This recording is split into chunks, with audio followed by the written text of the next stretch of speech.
तो दोस्तों आज तारीख हो गई है 17 अक्टूबर की, साथ ही में दिन है सोमवार का। वहीं हिंदी तारीख है कृष्ण सप्तमी और महीना चल रहा है कार्तिक का।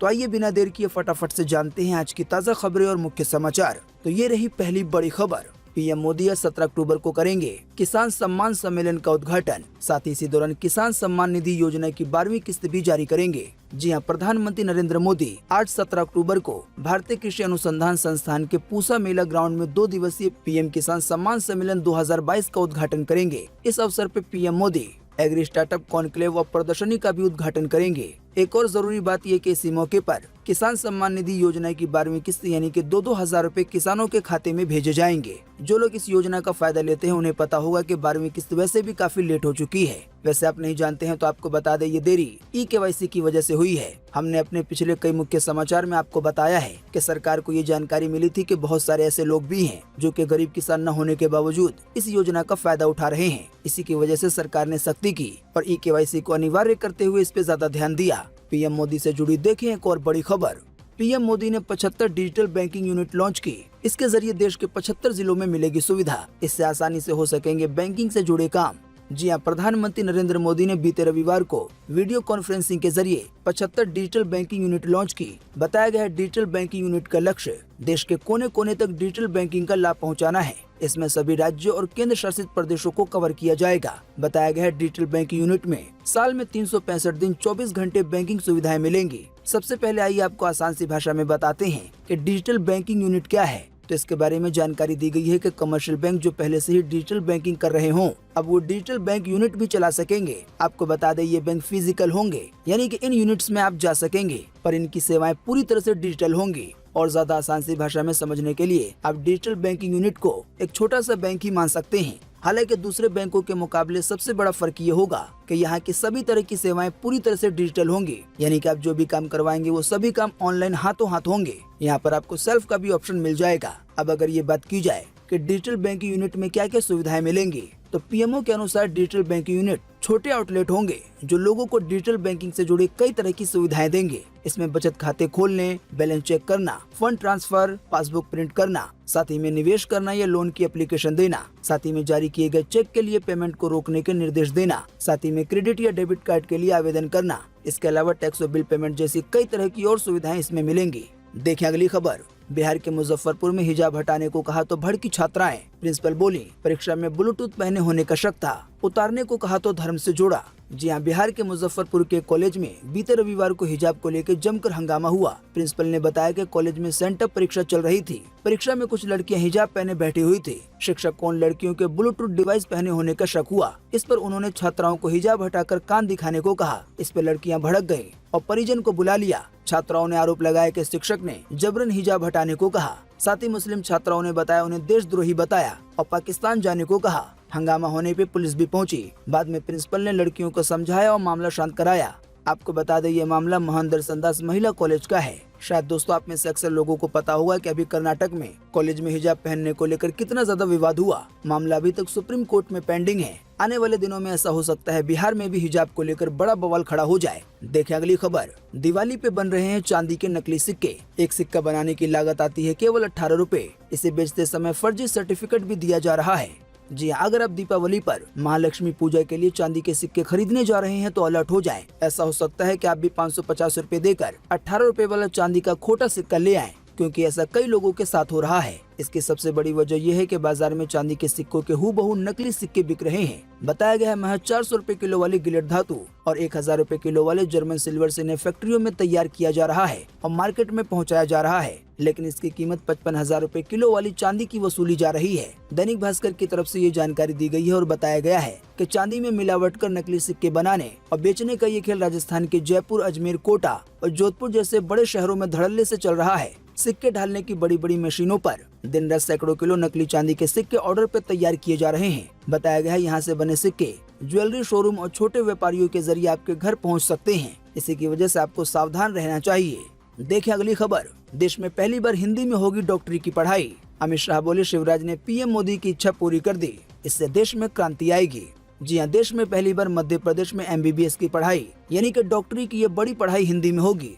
केंद्रीय गृह मंत्री अमित शाह ने भोपाल में रविवार को इसकी 3 किताबों का विमोचन किया। उन्होंने कहा कि ये क्षण देश में शिक्षा क्षेत्र के पुनः निर्माण का क्षण है। साथ ही अमित शाह ने कहा, सबसे पहले मेडिकल की शिक्षा हिंदी में शुरू करके शिवराज सिंह ने पीएम मोदी की इच्छा पूरी की है। साथ ही अमित शाह ने कहा कि देश भर में 8 भाषाओं में पढ़ाई हो रही है, वहीं यूजी नीट की पढ़ाई देश की 22 भाषाओं में हो रही है। साथ ही अमित शाह ने कहा, 10 राज्य इंजीनियरिंग की पढ़ाई मातृभाषा में करवा रहे हैं, यानी कि जो राज्य की भाषा है वहाँ की भाषा में। और अब पहली बार ऐसा होगा कि डॉक्टरी की पढ़ाई हिंदी में होगी। दोस्तों, आपको इसी वीडियो के नीचे कमेंट बॉक्स में कमेंट करके बताना है कि सरकार का ये फैसला आपको पसंद आया या नहीं, यानी कि डॉक्टरी की पढ़ाई हिंदी में कराने का। देखिए अगली खबर, पिटबुल, रॉटविलर जैसे खतरनाक कुत्ते को पालने पे लगा प्रतिबंध। आइए बताएं इससे जुड़ी ज्यादा जानकारी। जी हाँ, कुत्ते पालने का शौक लगभग हर किसी को होता है, और हो भी क्यों ना, क्योंकि वो काफी पोलाइट और ईमानदार होते हैं। लेकिन बीते काफी समय से कुत्तों के आतंक ने काफी बवाल मचा रखा है। अगर आप नहीं जानते हैं तो आपको बता दें, देश के कई जगहों से ऐसी वारदातें आई हैं, जिससे ये पता चला है कि कई तरह के कुत्तों ने इंसानों पे हमला कर दिया और उन्हें बुरी तरह से घायल कर दिया। जाहिर बात है, इसकी वजह से बहुत सारे लोग आहत हुए हैं। तो इसी कड़ी में ये ताज़ा जानकारी आई है कि बीते शनिवार को गाजियाबाद नगर निगम ने शहर में पिटबुल और रॉटलीवर जैसे आक्रामक 3 नस्लों के कुत्ते पालने पर रोक लगाने के प्रस्ताव को मंजूरी दे दी। साथ ही अन्य नस्लों के कुत्ते पालने वालों के लिए भी कुछ नए नियम बनाए हैं। वहीं जिन लोगों ने इन 3 नस्लों के कुत्ते पहले से पाल रखे हैं, उन्हें 2 महीने के भीतर नस्बंदी कराकर इसका पंजीकरण कराना होगा, वरना अगर डेट निकल गई तो फिर जुर्माना वसूला जाएगा। वैसे तो दोस्तों, फिलहाल ये नियम देश के एक छोटे से हिस्से के लिए आया है, लेकिन कुछ कुत्तों के नस्लों के आतंक को देखते हुए आने वाले दिनों में इस तरह के फैसले देश के दूसरे हिस्सों में भी लिए जा सकते हैं, यानी कि कुत्तों के पालने पे बैन लग जाएगा। देखें अगली खबर, मोदी सरकार के खिलाफ अमेरिका में छपा विज्ञापन, निर्मला सीतारमण समेत 11 पे की गई प्रतिबंध की मांग। जी, अमेरिकी अखबार वॉल स्ट्रीट जर्नल में मोदी सरकार के खिलाफ विज्ञापन छपा है। इस विज्ञापन में वित्त मंत्री निर्मला सीतारमण समेत कई अधिकारियों, जजों के खिलाफ प्रतिबंध की मांग की गई है।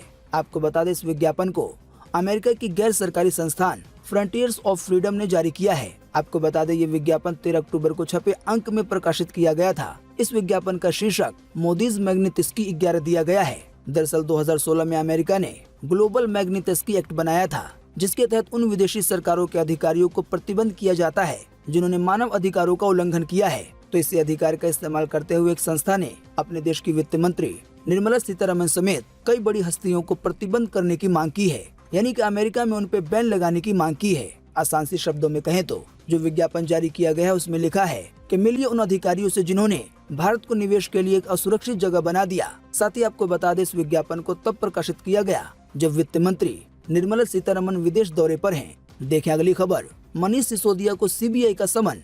शराब घोटाला केस में आज 11 बजे होगी पूछताछ। आम आदमी पार्टी ने अंदाजा लगाते हुए पहले ही कहा है कि जांच एजेंसी उन्हें गिरफ्तार कर सकती है। सीबीआई ने बीते रोज दिल्ली के डिप्टी सीएम मनीष सिसोदिया को समन जारी किया है। टीम ने उन्हें पूछताछ के लिए आज सुबह 11 बजे ऑफिस बुलाया है। सीबीआई की तरफ से समन जारी होने के बाद आम आदमी पार्टी की तरफ से कहा गया है कि सीबीआई आज मनीष सिसोदिया को गिरफ्तार कर सकती है। दोस्तों, आपको बता दें, जांच एजेंसियों ने अब तक इस केस में 3 आरोपियों विजय नायर, समीर महेंद्रू और अभिषेक बोइनपल्ली को गिरफ्तार किया है। अब इसी मामले में मनीष सिसोदिया पर भी आरोप है।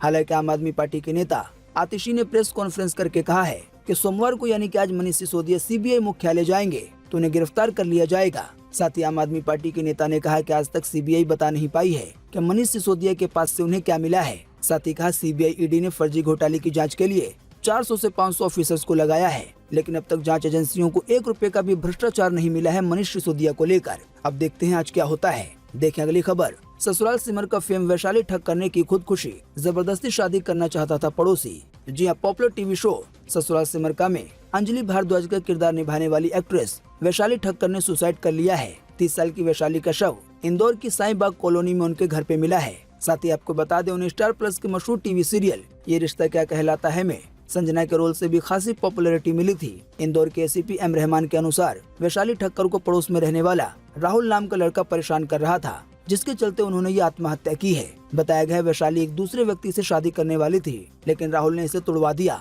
ताकि वो खुद वैशाली से शादी कर सके।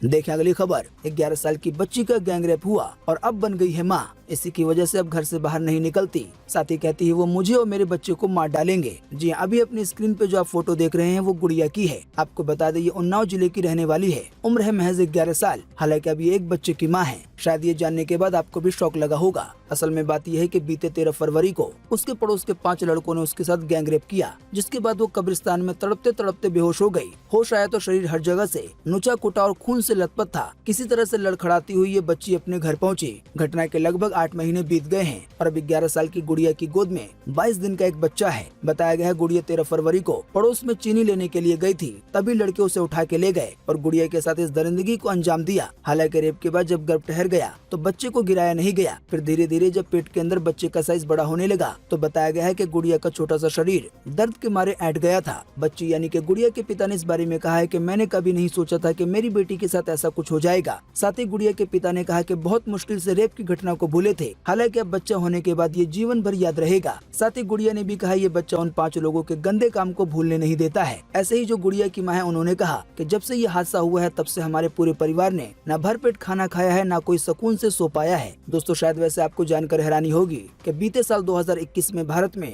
4,28,278 रेप के केस दर्ज हुए थे। दोस्तों अगर इन बलात्कार के केसों को साल के हर रोज में डिवाइड कर दिया जाए तो रोजाना के लिए 1,173 केस बनते हैं। आसान सी भाषा में कहें तो बीते साल 2021 में भारत में रोजाना 1173 से ज्यादा रेप हुए हैं। ऐसे ही अगर रोजाना के केसों को घंटे के हिसाब से डिवाइड कर दिया जाए तो बीते साल 2021 में हर घंटे 48 से ज्यादा रेप हुए हैं। जो रेप के केस दर्ज किए गए हैं उसके हिसाब से अब जो दर्ज नहीं हो पाए उसकी तो बात ही अलग है। देखें अगली खबर। आज 17 अक्टूबर को पूरे देश में ये रहेगा मौसम का हाल। मौसम विभाग ने जारी किया है मौसम का पूर्वानुमान। जी हाँ, मौसम विभाग के अनुसार अगले 24 घंटे के दौरान यानी कि आज 17 अक्टूबर को केरल के दक्षिणी हिस्सों में, लक्षद्वीप में, अंडमान निकोबार द्वीप समूह में हल्की से मध्यम बारिश के साथ कुछ स्थानों पे भारी बारिश हो सकती है। इसके अलावा भी छत्तीसगढ़ में, दक्षिण पूर्वी मध्य प्रदेश में, साथ ही में महाराष्ट्र में, कर्नाटका में, केरल में, तमिलनाडु में, तेलंगाना में, साथ ही में आंध्र प्रदेश के भी कुछ हिस्सों में आज हल्की से मध्यम बारिश हो सकती है। इसके अलावा भी उड़ीसा में, झारखंड में, नागालैंड में, मणिपुर में, मिजोरम में, साथ ही में त्रिपुरा में और मेघालय में आज हल्की बारिश होने की संभावना है। देखिए अगली खबर।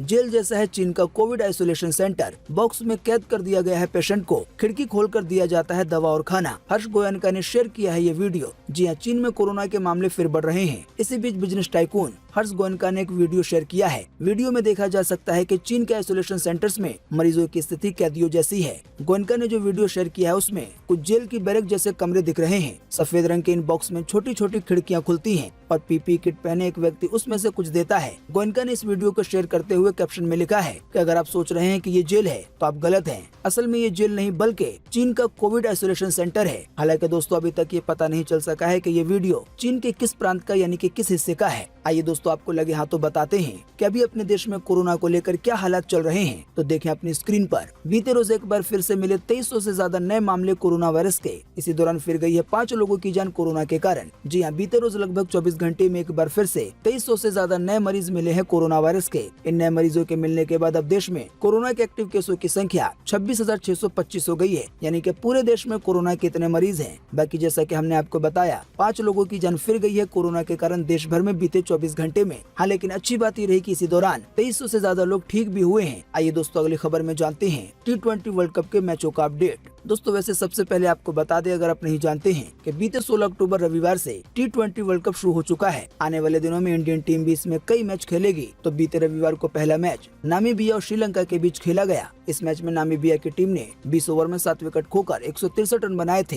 हालांकि इसके जवाब में श्रीलंका की टीम 10 विकेट खो के 108 रन ही बना सकी और नामीबिया ने ये पहला मैच जीत लिया 55 रनों से। यानी कि नामीबिया ने श्रीलंका को 55 रनों से हरा दिया। वहीं बीते रविवार को एक और मैच खेला गया जो नीदरलैंड और यूएई के बीच हुआ। इसमें यूएई ने पहले बल्लेबाजी करते हुए 20 ओवर में 8 विकेट खोकर 111 रन बनाए। हालांकि इसके जवाब में नीदरलैंड की टीम ने 19 ओवर 5 बॉल में 7 विकेट खोकर 112 रन बना लिए। यानी कि नीदरलैंड ने यूएई को 3 विकेट से हरा दिया। बात अगर की जाए आज होने वाले मैचों के बारे में तो आपको बता दें इस सीरीज का तीसरा मैच आज सुबह 9:30 बजे खेला जाएगा, जिसमें आमने सामने होंगे वेस्ट इंडीज और स्कॉटलैंड। वहीं चौथा मैच भी आज ही खेला जाएगा जो शुरू होगा दोपहर 1:30 बजे से और इसमें आमने सामने होंगे जिम्बाब्वे और आयरलैंड। तो दोस्तों आज 17 अक्टूबर 2022 की यही मुख्य समाचार और बड़ी खबरें थी। उम्मीद करते हैं इससे आपको काफी कुछ जानकारी मिली होगी। हम बस इसके बदले में आपसे इतना ही चाहते हैं कि आप इस वीडियो को लाइक कर दें और शेयर कर दें, क्योंकि आपका लाइक और शेयर करना ही होता है हमारी मेहनत का फल। वीडियो देखने के लिए आपका बहुत बहुत धन्यवाद। Thanks for watching. दोस्तों, अगली खबर के बारे में बताने से पहले आपके लिए एक बड़ा सर्वे और एक बड़ा सवाल इसी खबर से जुड़ा हुआ। अगर आप इसमें हिस्सा लेंगे और इसका जवाब देंगे तो इससे काफी कुछ पता चलेगा। दोस्तों, जैसा कि अभी हमने आपको बताया कि गाजियाबाद नगर निगम ने कुछ बेहद ही खतरनाक कुत्तों को पालने पे रोक लगा दी है। तो दोस्तों, वीडियो को पूरा देखने के बाद इसी वीडियो के नीचे आपको कमेंट बॉक्स में कमेंट करके बताना है कि इस तरह के खतरनाक कुत्तों के पालने पे रोक पूरे देश में लगनी चाहिए या नहीं। इस पर आपकी पर्सनल राय क्या है, नीचे कमेंट बॉक्स में जरूर बताएं। आपके दिए हुए जवाब से काफी कुछ पता चलता है।